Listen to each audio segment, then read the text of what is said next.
usually people have a lot of stuff to say about you, but I feel like you've been in quite a mood yourself lately and sending a lot of that stuff back. Have you been, what's been going on with you lately? You've been firing off on all cylinders. I don't give a fuck anymore. It's great. You ran out. I ran out of fucks to give in every capacity, from controversies to shit talk to issues to the cancel culture, like just everything. Like, I don't give a flying fuck anymore. Why? Because I realized, like,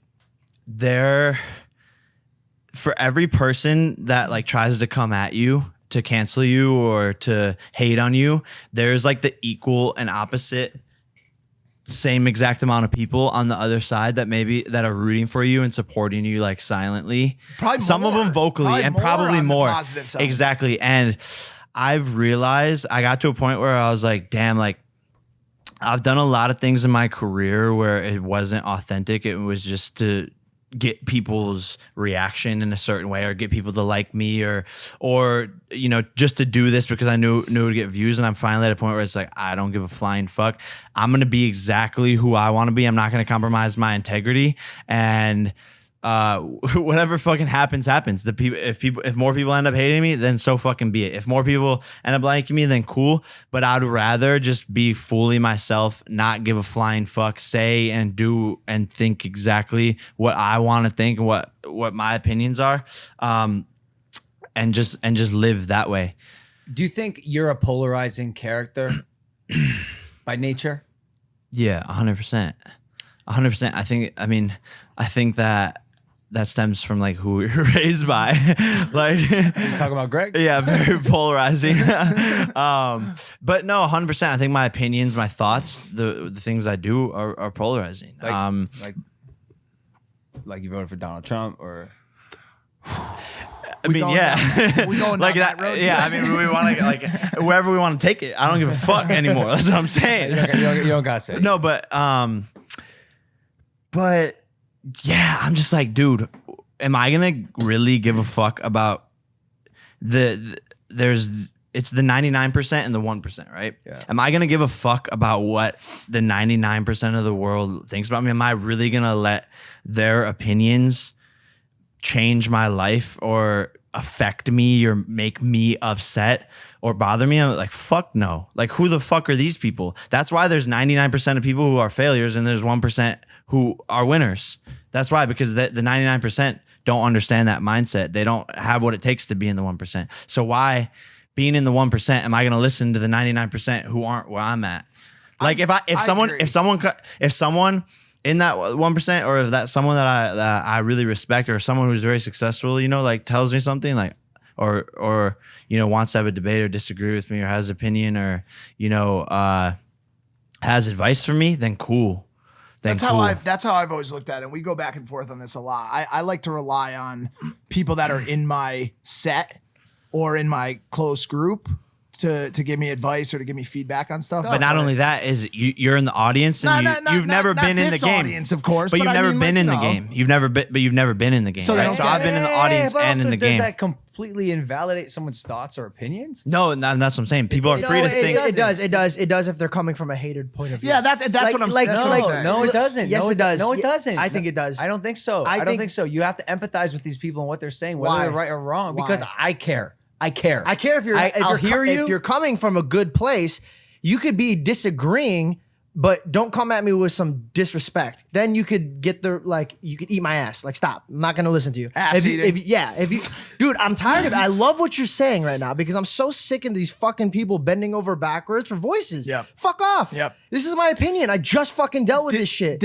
There's a reason why, and I want to bring this back because I don't want it to come off wrong, but there's a reason why there's a coach in the game. There's a reason why there's a team of players, Jake, Logan, all these people, and then there's a coach giving them plays because that coach or the players have studied the game, all of the aspects, all of the ins and outs. And I've said this before on the show, it's hard for the audience to understand all of the impact points when they just watch one piece of content that's 8 minutes long a week. It's very hard. Like, I agree, and this is my point of it. As long as you come at me with respect, just put respect on me, and I'll put respect on you. If you come up and you're like, "Hey, listen, man, like Jake, I don't like your songs because this lyric you said, blah blah blah, like really irritated me," and you're like, "Oh, my bad. This is why I did it." Okay, it's not a bad ask. Yeah, just to be treated with respect. That's it. That's all I care about. Get it. Okay, but what happens, Jake, when that 1% of the successful people and the people who you may or may not respect, but a majority of the world does come after you? I mean, it's happened. It's happened a lot. Like example, the first one that comes to mind is when Gigi Hadid tweeted at you for whatever happened with you and Zayn in Vegas. I was there, but she directed it at you. So is it completely invalid? No notes. No, I think there's situations where you do have to learn from it. I'm not saying like don't learn from situations. I think that's like a bad example of a situation where like that's just like being drunk and like going out of line and doing stupid shit. I guess what I'm talking about more so is like my opinion and like what I'm gonna put out into the world. From a thought standpoint and from a mindset standpoint and from like this is the way I want to live my life. This is what I think. And if I put this out there and people are mad, then I don't care. I think it's bad at like I'm not talking necessarily about like controversial situations or jumping on news vans or things like that.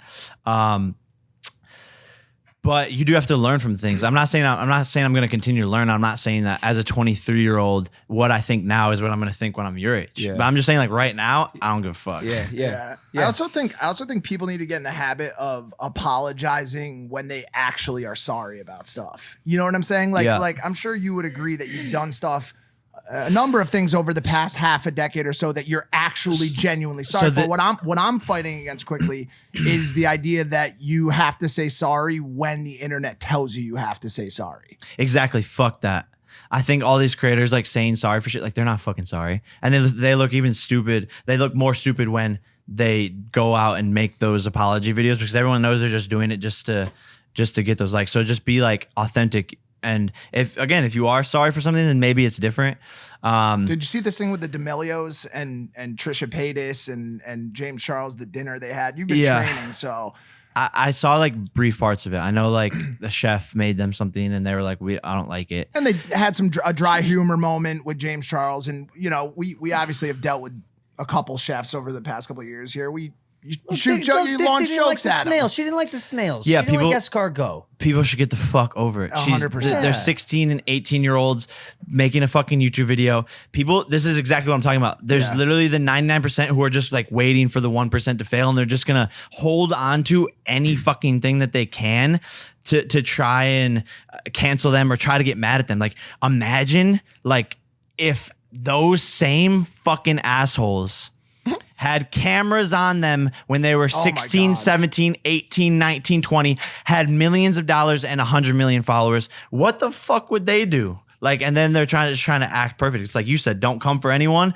Don't try to cancel anyone. Don't try to hate on anyone unless you're fucking perfect. Yeah. Like it's so true. Fuck them. Something that really helped me when I went through all my shit was, I really placed a lot of weight on the idea that I wasn't going to let the opinions of strangers, people who I do not know and will probably never, ever meet in my life, infiltrate my thoughts and me thinking and forming an identity of myself.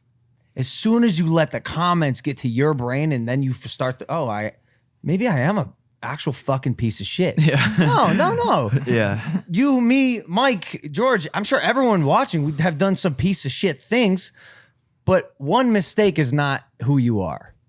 2 mistakes is not who you are. 3 mistakes, 4 mistakes, 5 mistakes, 6 mistakes. Maybe it is who 7 you are. 7 or 8 mistakes.